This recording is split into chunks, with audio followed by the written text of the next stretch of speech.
The call came on a Tuesday morning while I was still in my scrubs, standing in the hospital parking lot with a lukewarm coffee I hadn't touched.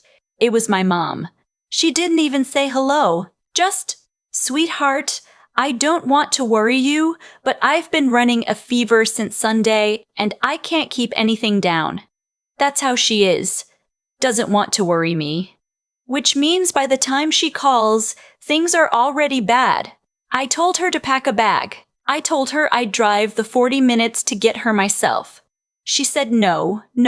She didn't want to be a burden. She'd be fine. She just wanted to hear my voice. I said, "Mom, you're coming to stay with us." End of discussion. She laughed a little, the tired kind of laugh, and said, "Okay." I should have noticed something then. The way I said, "end of discussion," like I had to convince myself as much as her. My husband. I'll call him by what he eventually showed me he was, which is someone who had very different rules for his family and mine, was in the kitchen when I got home that evening. My mom was in the guest room, already asleep by 7. She looked small in that bed. Her face was flushed and her breathing was shallow, and I stood in the doorway for a long time, just watching her chest rise and fall. He came up behind me, put his hand on my shoulder. "How long is she staying?" he asked. Not, "How is she?" Not, "Does she need anything?" How long is she staying? I told him a few days until she was feeling better. He nodded slowly, the way he did when he was filing something away for later. I didn't think much of it then. We'd been married 3 years. I knew his rhythms the way you know the sounds of an old house. The creaks, the settling, the particular silence before a storm. The next morning, he left for work without making coffee. He always made coffee.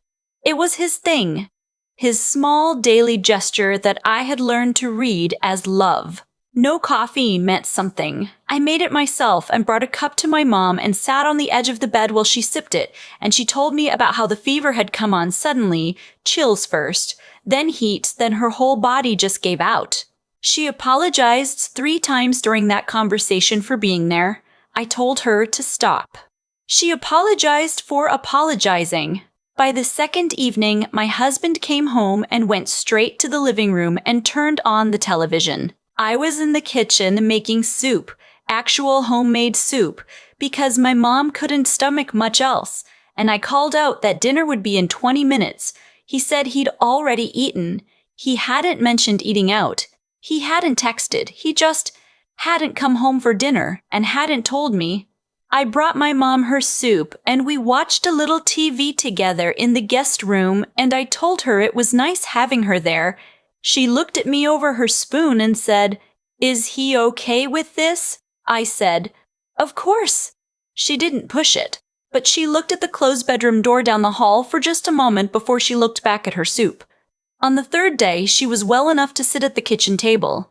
I made scrambled eggs and toast. She was in her robe, hair loose, looking more like herself. My husband came downstairs, poured himself coffee. He made coffee again, just enough for 1 cup, said good morning to me, glanced at my mom, said nothing, and went back upstairs to get his work bag. My mom watched him go. She didn't say anything. She just pressed her lips together in that way she has, that small, tight smile that means she's choosing her words very carefully.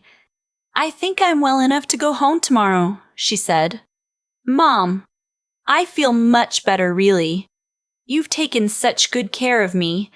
She reached over and patted my hand. I don't want to overstay my welcome. Overstay her welcome. In my home. Her daughter's home. I told her she was staying until she was fully better, and that was that. She left 2 days later, and I hugged her in the driveway for a long time, and when I came back inside, my husband was on the couch with his coffee and his phone, and he looked up and said, "It'll be nice to have the house back to normal." I remember standing very still in the entryway.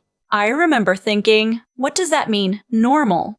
I said, "She was sick. She needed somewhere to recover." He said, I know, I just like our space. I'm not a bad guy for that." And I said no. I said he wasn't a bad guy for that. That's the thing about being conditioned slowly. You don't notice it happening. You just find yourself agreeing with things you shouldn't agree with, smoothing things over, keeping the peace. You get so good at it that it starts to feel like love. 4 months passed. Normal life. Work, dinners, weekends. The ordinary texture of a marriage that looked fine from the outside. My mom called every Sunday. My husband's parents called every Sunday too, and those calls he took in the living room, speakerphone, laughing loud, asking his mom about her garden and his dad about the football game. His family was easy, present, welcome. Mine was managed, fit in around the edges. I noticed it. I just didn't name it yet. Then October came and his mother called about Christmas. We did this every year, trading off 1 year his family, 1 year mine. This was supposed to be my family's year. I had already told my mom. She'd already told my mom. She'd already told my aunt. There was already a loose plan involving my grandmother's stuffing recipe and a drive up to Connecticut where my parents live. He came into the kitchen after the call looking like he'd already made a decision. My mom wants to do Christmas this year, he said. She's been having a rough time since Dad's surgery. She really wants the family together. I understood that. I did. His dad had had a procedure in August, nothing life-threatening but a scare, and his mom had been shaken by it. I had empathy for that. I said so. But it's our year, I said. My mom is already expecting us. He said his mom needed this more. I want you to really hear that sentence. His mom needed this more. As if my mom's needs were automatically worth less. As if the math of whose mother mattered was already solved. We went back and forth on it for 3 days. I don't fight loudly. I never have. It's something I've been working on in therapy. This tendency to shrink. To negotiate myself down to nothing. But I held my ground longer than I usually did. I said we could do both. Split the holiday, drive up Christmas Eve, come back Christmas night. He said that was too much driving. I said we'd done it before. He said his mom was fragile right now. I called my mom and told her we might not make it for Christmas. She said, "Oh, that's okay, sweetheart. Don't worry about me." She said it so easily, so quickly. Like she'd already expected it, and something in me cracked a little at that. I agreed to his family's Christmas. I told myself it was because of his dad's surgery. I told myself I was being compassionate. But the truth I was only just starting to see clearly, was that I agreed because agreeing was the path of least resistance, and I had been walking that path so long I'd forgotten there were other directions. His mother arrived on the 23rd. She was staying through the 27th, 4 nights. When my mom was sick and needed care, 3 nights was apparently an imposition. When his mother wanted a holiday visit, 4 nights was just family. I had cleaned the guest room, put out fresh towels, the good ones, stocked the bathroom with the things I knew she liked. I had planned 3 days of meals. I had coordinated with his sister about who was bringing what for Christmas dinner. I had done all of this without being asked because that's what I did. That's who I was in this marriage. His mother arrived with 2 suitcases and a tin of cookies she'd made, and she hugged me and said, "Oh, it smells so good in here. You've been cooking already. You're a saint." I smiled and said it was nothing. That night at dinner, his mother sat at the head of the table, my table, and held court. Stories about the neighbors, about her church group, about a cousin's new baby. My husband was lit up in a way I rarely saw anymore. Laughing, leaning back in his chair, relaxed. His sister and her boyfriend had come too, and the table was loud and warm and full. I sat at one end and watched my husband be happy in a way that didn't include me, and I thought about my mom, sitting at her kitchen table in Connecticut on Christmas Eve, probably with the TV on for company. I thought about how she'd said, "Don't worry about me so quickly," like she'd already practiced. I washed the dishes after dinner. His mother offered to help, and I said, "No, please, relax." His sister offered, and I said the same. My husband got up and went to the living room with everyone else, and I stood at the sink for 45 minutes cleaning up a meal I had cooked alone. He didn't come check on me once. The next morning, Christmas Eve, I woke up early. The house was still quiet. I made coffee, sat at the kitchen table, and I just sat with it. All of it.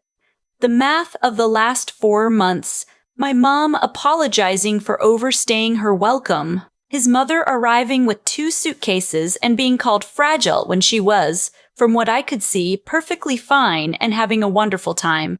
Me at the sink. Me in the kitchen. Me making sure everything ran smoothly for a holiday that wasn't even mine this year. I thought about something my therapist had said, that the moment you see the pattern, you can't unsee it. I saw it. I went upstairs. My husband was still asleep. I sat on the edge of the bed and I looked at him for a long time. This man I had married, this man I had genuinely loved, this man who had 2 completely different sets of expectations depending on whose family was involved. I didn't wake him up. I went back downstairs and I started making a list. Not a list of grievances, an actual list, things I needed to do. Christmas morning, I told my husband I was going to drive up to see my mom. He stared at me.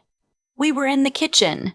His mother was still asleep. The house smelled like the cinnamon rolls I'd gotten up at 6 to make, because of course I had. What? I'm going to see my mom, I said. I'll be back tonight. It's Christmas morning. I know. My whole family is here. I know. My whole family is here. I know. He set down his coffee. You can't just... Ren, we talked about this. We're doing Christmas here this year. That's my name, Ren. Short for something nobody uses. Your family is here, I said. You'll have a wonderful day. Dinner's already planned. Your sister knows the timeline. I'll be back by 8. This is insane. My mom will be hurt. I thought about my mom in Connecticut saying, "Don't worry about me." I thought about her pressing her lips together at the kitchen table, watching him walk past without a word. I'll call her and explain, I said. She'll understand. She'll understand. He repeated it slowly, like the words didn't make sense. Ren, what is going on with you? I picked up my car keys from the hook by the door. I had already packed a small bag, just overnight things, just in case. He saw the bag and his face changed. Are you leaving? I'm going to see my mom for Christmas, I said. That's all. With a bag, in case she needs me to stay. He was very quiet for a moment. I could hear the refrigerator hum. I could hear a car outside. Someone else going somewhere on Christmas morning. You're doing this on purpose, he said. You're making a point. And there it was. He knew. On some level, he had always known exactly what he was doing, because otherwise, why would my going to see my sick mother have felt like such a disruption to him, and his mother's 4-night holiday stay feel so completely natural? You don't notice an unfair system unless you're the one losing. The moment the scales tip the other way, suddenly it's a statement. I looked at him. When my mom was here, I said, quietly, she apologized every single day for being in our home. She apologized for being sick. She thanked you every morning, and you never once responded. You didn't make her coffee. You didn't ask how she was feeling. You ate dinner out for 3 nights in a row rather than sit at a table with her. He started to say something. I'm not finished, I said. He closed his mouth. Your mother has been here for 2 days and I have cooked every meal, cleaned up after every meal, stocked her bathroom, planned 3 days of activities, and slept 4 hours because I've been up early making sure everything is perfect. And that's fine. I don't mind doing that. But I mind that I would never, ever expect you to do the same thing for mine. Because you wouldn't. The refrigerator hummed. I'm going to see my mom, I said. I'll be back tonight. I picked up my bag. He said very quietly, What am I supposed to tell her? I paused at the door. Tell her the truth, I said. Tell her I went to spend a few hours with my mother, who spent Christmas Eve alone because we were here. She'll understand. If she's the person you've always told me she is, she'll understand. I walked out. I sat in the car for a minute in the driveway. My hands were on the steering wheel and I was breathing slowly and deliberately. I was waiting to feel guilty. That was always the next thing, the guilt that came rushing in to fill any space I made for myself. The voice that said, "You're being selfish. You're ruining everything. Why can't you just be easygoing?" I waited. It didn't come. What came instead was something quieter, something that felt unfamiliar at first, and then slowly, like something I used to know. I backed out of the driveway and drove north. My mom cried when she opened the door, not sad crying, the other kind. She put both hands over her mouth, and then she pulled me in and held on, and I could feel her shaking a little, that small trembling of a person who has been holding something in. "I thought you weren't coming," she whispered. "I know," I said. "I'm sorry it took me this long. We spent the day the way we used to when I was small. Her kitchen, Christmas music on the old radio she's had since before I was born, the smell of her particular way of making everything. She told me about her week, her neighbor's cat, a book she'd been reading. I told her about work, about a patient who'd made me laugh, about nothing important. We didn't talk about my husband. We didn't need to. At one point, she looked at me from across the kitchen table, the same look she'd had 4 months ago when she pressed her lips together and said she thought she was well enough to go home. And she said, "You seem different today." I thought about it. "I think I remembered something," I said. She nodded like she understood exactly what I meant. Maybe she did. Maybe she'd been watching me forget it for years and hadn't known how to say so. I drove home that evening. The house was quiet when I got in. His family had gone back to their hotel, the dishes were done, the lights on the Christmas tree blinked slowly in the dark living room. My husband was on the couch. He looked up when I came in. I set my bag down. I hung up my coat. He said, "My mom asked about you. What did you tell her?" "That you went to see your mother," she said. He paused. "She said that was a lovely thing to do." I didn't say anything. "She said she would have done the same thing," he said, and his voice was different now. Lower, less certain. "She said she would have hated spending Christmas without her mother." I sat down in the armchair across from him. "She's a good person," I said. "She's always been kind to me." He was quiet for a long moment. "I didn't realize," he finally said, "how differently I treated them." "I know you didn't," I said. "That's the problem." We sat there in the blinking light of the Christmas tree, and it wasn't a resolution exactly. Not a clean one, not the kind you get at the end of a movie where someone says the right thing, and the music swells and everything is understood. Real things don't resolve that easily. Real patterns take years to build and longer to dismantle. But it was a beginning. And for the first time in a long time, I felt like I was sitting in my own home, not a guest in it, not a caretaker of it. Mine.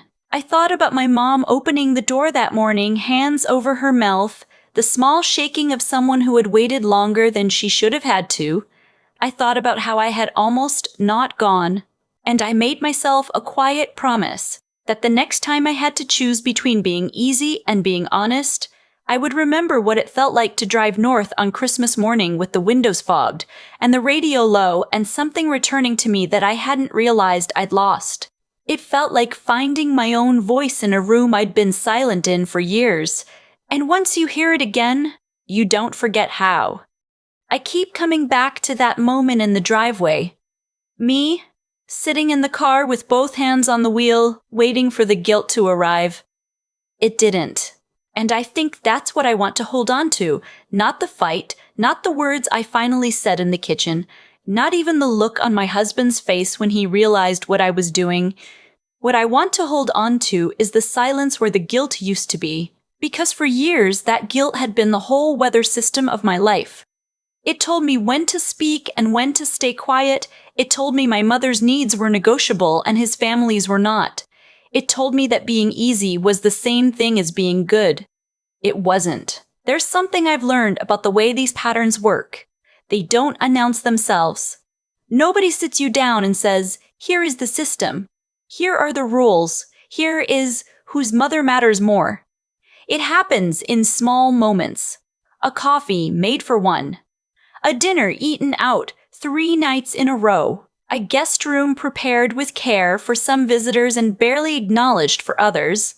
Each individual thing seems small enough to let go. You let it go. You let it go again. And eventually letting go becomes your whole personality. What took me so long to understand is that staying quiet wasn't keeping the peace. It was funding a war, just a slow one. The kind that doesn't look like a war until you notice how much ground you've already given up. My mom never asked me to fight for her. That's the thing that breaks my heart a little, even now. She just kept making herself smaller, apologizing for being sick, saying she didn't want to overstay, packing up quietly and going home before she was fully better because she could feel the temperature in that house and she didn't want to cause trouble for me. She was protecting me, and I was too conditioned to protect her back. That Christmas morning drive north, that was the first honest thing I'd done in years. Not the bravest thing, not the biggest thing, just honest. I went to see my mother because I wanted to, because she needed me, because it was right. Simple as that. The fact that it felt radical is the whole story. I think about what it takes to get to a moment like that. It's not just courage in the instant, though you do need that. The willingness to walk out the door even when your hands are shaking. It's something quieter that has to come first. It's the slow, uncomfortable work of seeing clearly, of asking yourself whether what you've accepted as normal is actually fair, or whether you've just gotten very good at tolerating things that weren't okay. That kind of clear-sightedness, that's what I'd been avoiding. Because once you see it, you have to do something about it. And then there's the part that nobody talks about enough, the follow-through. Not running back, not softening it with 1,000 apologies, not explaining yourself into the ground until the moment loses all its weight. Just doing the thing you decided to do and living with what comes after. My husband said he didn't realize. I believe him. I also know that not realizing has a price. The people around us pay it while we stay comfortable in our blind spots. I drove home that Christmas night and sat across from him in the blinking light of the tree, and it wasn't fixed, not by a long shot. But something had shifted, in me mostly. I had remembered that I was a person with a mother who loved me, and that love deserved a seat at the table too. That's not a small thing to remember. It might be the most important thing I've ever gotten back.